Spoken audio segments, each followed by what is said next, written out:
All right, what's going on, everybody? Happy Tuesday, happy Tactical Tuesday, and welcome back for another episode of Tactical Tuesdays. My name is Robert Berghorn, physical therapist and owner of Ascent Physical Therapy here in Long Island, New York, and I'm glad to have you guys here for another episode. If you haven't tuned into last week's episode, please do so right now. This is something that is not necessarily continuing from it, but we're still layering on different things over time for all my athletes out there, especially triathletes who are not necessarily competing right now, but are still trying to find the little tidbits and trying to work on different things for next year when we start having races again. So definitely continue to tune in week by week, and I will be going over different topics. Today, we are going to be going over shoes. We're going to be going over running shoes a little bit, not necessarily the individual things that go into them specifically, because that can get very specific depending on what kind of athlete you are, your competitive level, your body build, even down to the specifics and the nuances of each one of your feet, even from left to right. So definitely tune in. It is something for someone who is just getting into running, especially with everybody being outside more because gyms have been shut down for so long and people are still not necessarily comfortable, even though this is the first week that gyms are open. You know, it's definitely something to kind of get a mindfulness of and make sure that you do understand when you're getting new shoes, whether you are using them to go for a long walk, or go for a hike, or go for a recreational run. Shoes are very different. I get this question asked to me all the time: what shoes should I be wearing as an athlete, as a runner, whether I'm recreational or even competitive, all the way from the recreational competitive athlete to the elite athlete? I get this question asked so many times by all my different patients, and it is something that does come up very often. Even for myself, am I using the right pair of shoes? And over the past 5 years, I think I found the best pair that fits me, and I hope that Mizuno continues to make them because they have been perfect for me. Not to say that they are perfect for everybody, because everybody does have a specific type of foot, a different specific type of build, and a different specific type of muscular structure. So therefore, your shoe is different from your friend's shoe next to you. So definitely continue to watch. We'll definitely continue to talk about this. If you have any questions, please feel free to comment down below. Please feel free to message me. And if you do have any specific questions about the shoes you are wearing, your friends are wearing, or anything specific about shoes in general, please comment down below. We'll try and answer them while we are on live here, and then we'll continue to go from there from what I have planned today. Okay, so let's get into it. So the first thing we're going to talk about is shoe fit. Now, the shoe fit, of course, is going to be one of the most important things that you need to take care of when you are choosing your next pair of shoes, whether it is your first pair of running shoes or if you're going from shoe to shoe. Now, if you're going from shoe to shoe, you want to make sure that you are getting something that continues to feel like a good fit. You want it not necessarily to be like Cinderella glove, but at the same time, you want to make sure that it is something that does give you a little bit of room, and it is something that gives you a little bit of that kind of stability as well. You want something that, because as a runner, especially in the hot weather now, your feet will swell when you run, especially as you get up higher in mileage. So having that little bit of space in there will allow you to expand in there. So having a shoe that's not necessarily snug fit like a cleat or a spiked shoe would be if you're a track and field sprinter or a short distance runner, or if you are a soccer player, having that little bit of room is going to help prevent some level of pain. And that's just one of the little basic tips that we're going to go over. The next thing that you do want to kind of picture when you pick up a shoe, regardless of what it looks like, you want to look at a few certain things. This is one of my shoes. This is the shoe that I'm currently using. It is something that I am going to be replacing very soon because it is wearing out on me. So basically, you want to kind of be able to not be able to push down the back. So this is still pretty good for me. I can't push down the back of it. It's giving me support to my heel. It's giving me the ability to kind of maintain that heel into the heel cup so that you're able to kind of stay in your shoe. You don't want to be popping out of your shoe when you're running, whether it's at the beginning of the race or the end of the race when you're trying to beat somebody out. The next thing you want to not be able to do is not be able to fold the shoe in half. So see, this is a little bit of an older shoe for me, so you can fold it pretty good.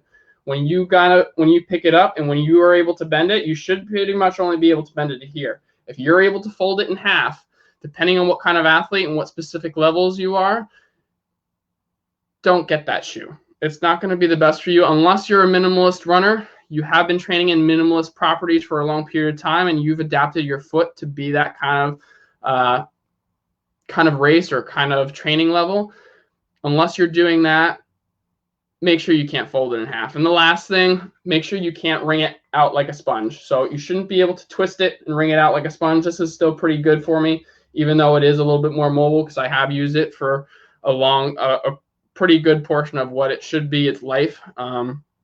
You'll hear all the time that the life expectancy of a shoe is generally about 300 to 400 miles. Some people say 400, 500, whatever it is. Just make sure that it's not causing you any pain or injuries. Make sure it's not causing you to have any different feel or wear to it.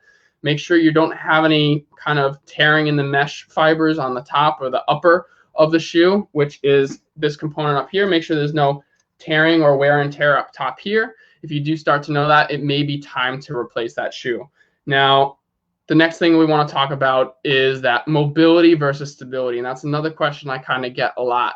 And giving that mobility versus stability is very specific to each person. It's very specific to each foot type.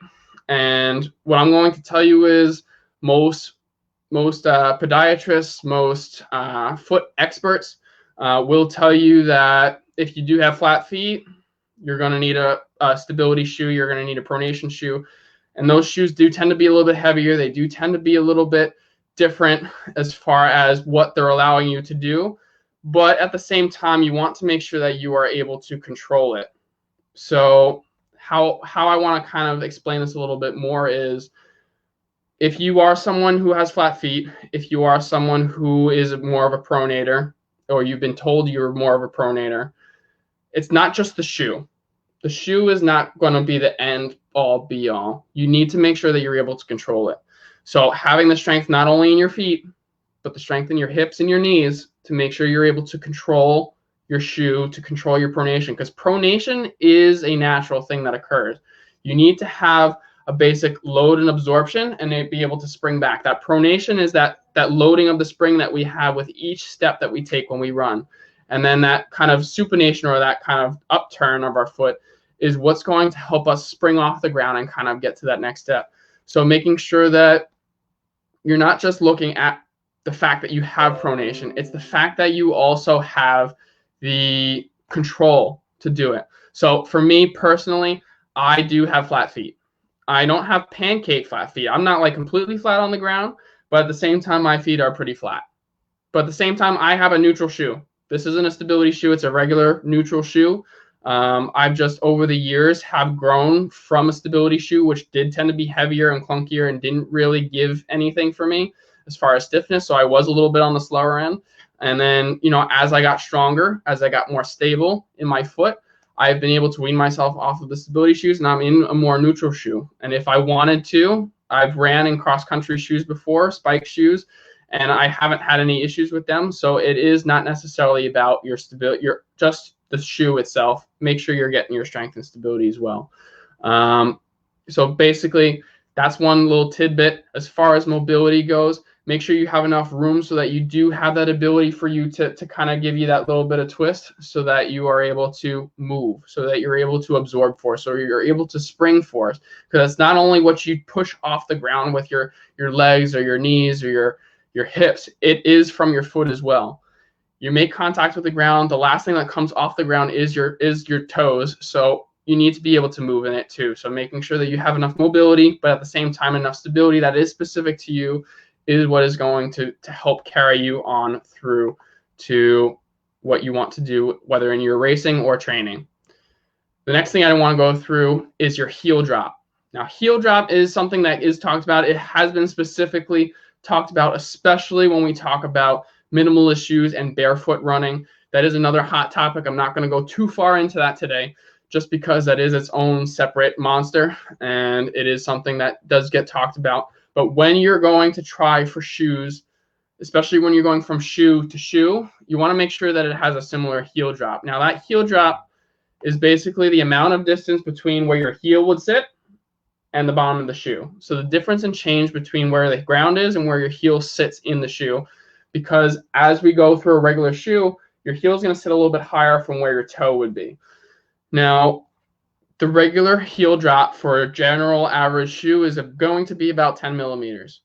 Now, that can change from shoe to shoe. It can change from company to company. It can even change within company. So making sure that when you are choosing your pair of shoes, that if you're changing companies, if you're changing the style of the shoe, that you're changing the size of the shoe, if you're someone who is a little bit tighter, make sure that the heel drop is either similar or not too significant from where you currently are. Because if you go from a shoe that has a 12 millimeter heel drop to a shoe that has a 5 millimeter heel drop, you are going to be probably hurting in your heels, in your feet, possibly even your knees and your back, because it is going to be different. It's going to feel different. You may not notice it right away, but if the longer runs that you do, you will notice it. And that is the one thing that I find when I have athletes that come in and they said, I tried barefoot running, I tried minimalist running, and it just killed me. It killed my runs. I was hurting and I didn't know what to do, so I got out of it. I didn't try it again.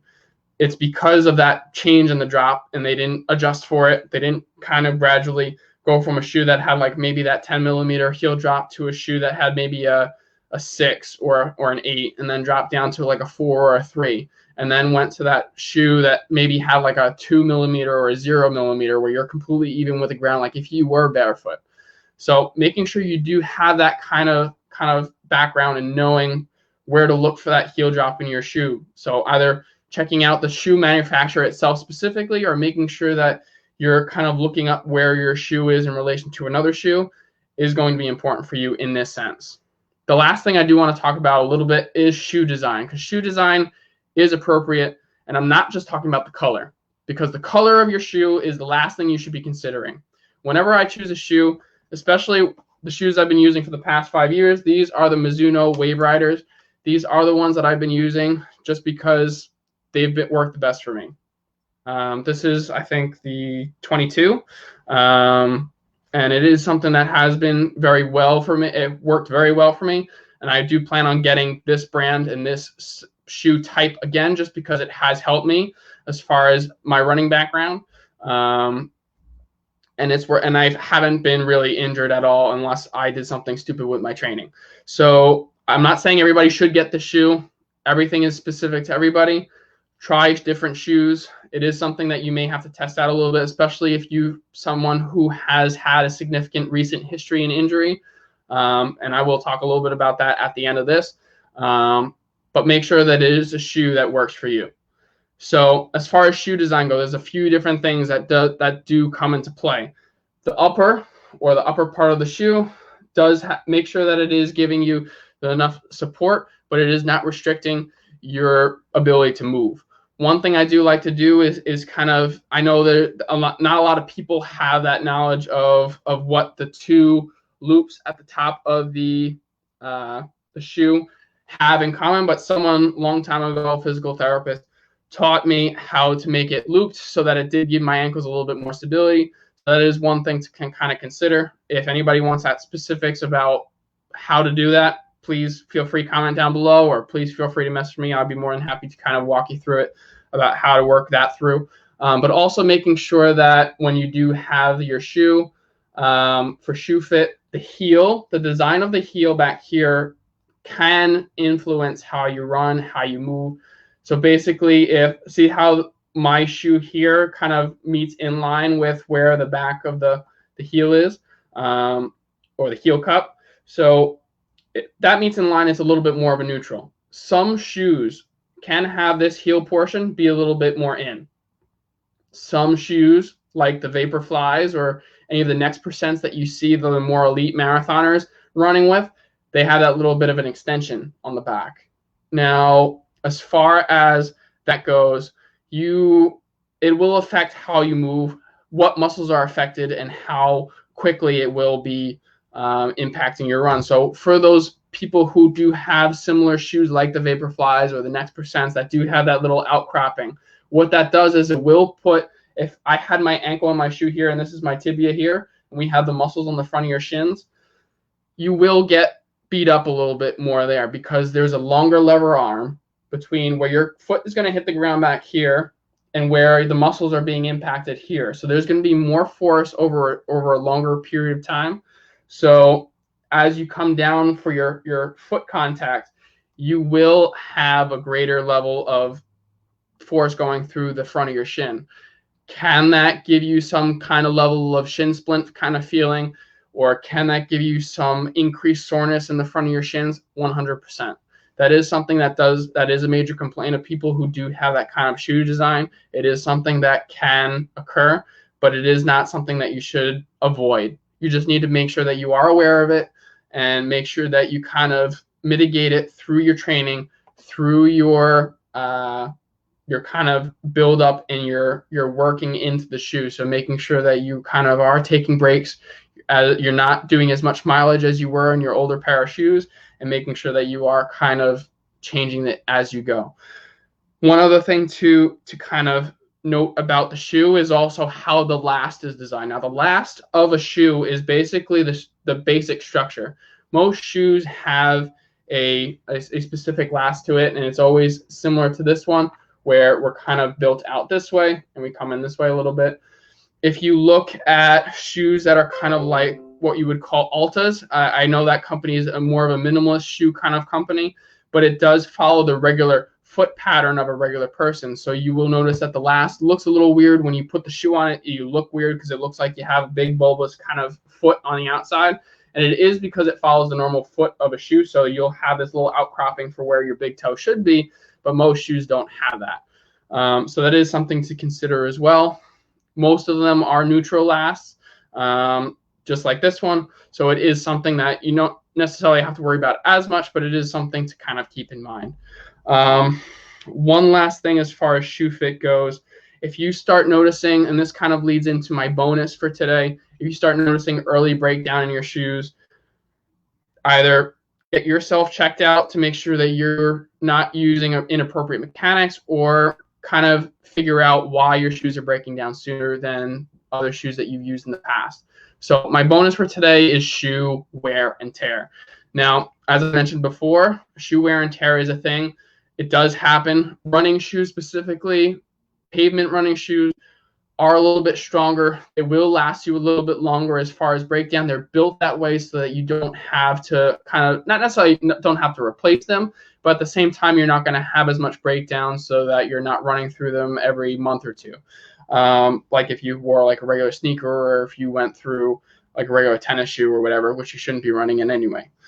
So basically, you want to look at the wear and tear. Now, I don't know if you're going to be able to see this, but looking at my wear and tear on my shoe, you can see that a lot of my wear, you see like the big wear pattern. You see the treads on my shoe here are fine. You see the tread on my shoes are fine here. You see in the middle, it's a little bit worn down. You see that in some spots, it's completely worn down to the point where this is completely flat now.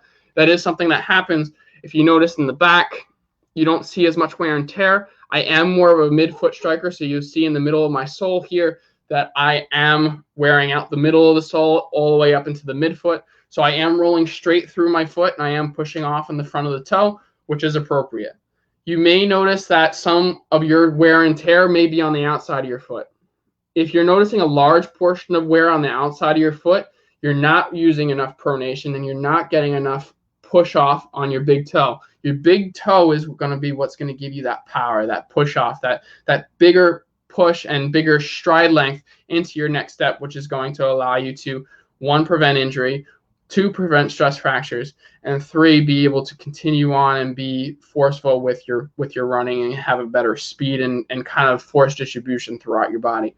So making sure you are, if you're getting wear and tear through the middle and going over towards the inside of your foot, perfect. That's fine. That's where you should be. If you are getting that, that's perfectly fine. If you're getting over wear and tear in the back of a heel here, you may be doing too much of a heel strike. You may be doing too much of a braking force, which again could lead to increased forces or too much forces through the leg and through your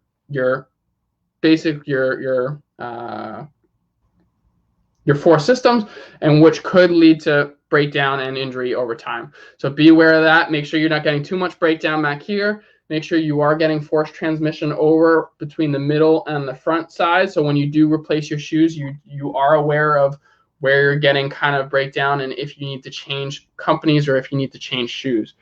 So I hope that was kind of sufficient for you guys to kind of understand. I hope it wasn't too overwhelming. I know this is still just the basics. I hope for people who are new to running or new to shoes that you guys picked up a bunch. If you guys are elite athletes, or if someone who is listening right now has a friend who is an elite athlete and may not know this, please share this out with them. If you found this very valuable, please share it out on your pages. Please share it out on any kind of groups that you have that are running based or endurance athlete based, just so I can kind of help other people, not just you who's listening, kind of get the information that I am putting out to all of you. I hope you guys enjoyed today's post. If you guys do have any further questions, please comment down below.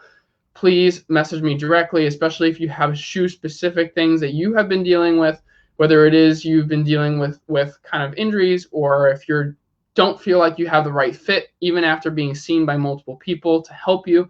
Please feel free to write me. I'm more than happy to help you, even whether we have to meet in person or if we have to meet in virtual like we are right now.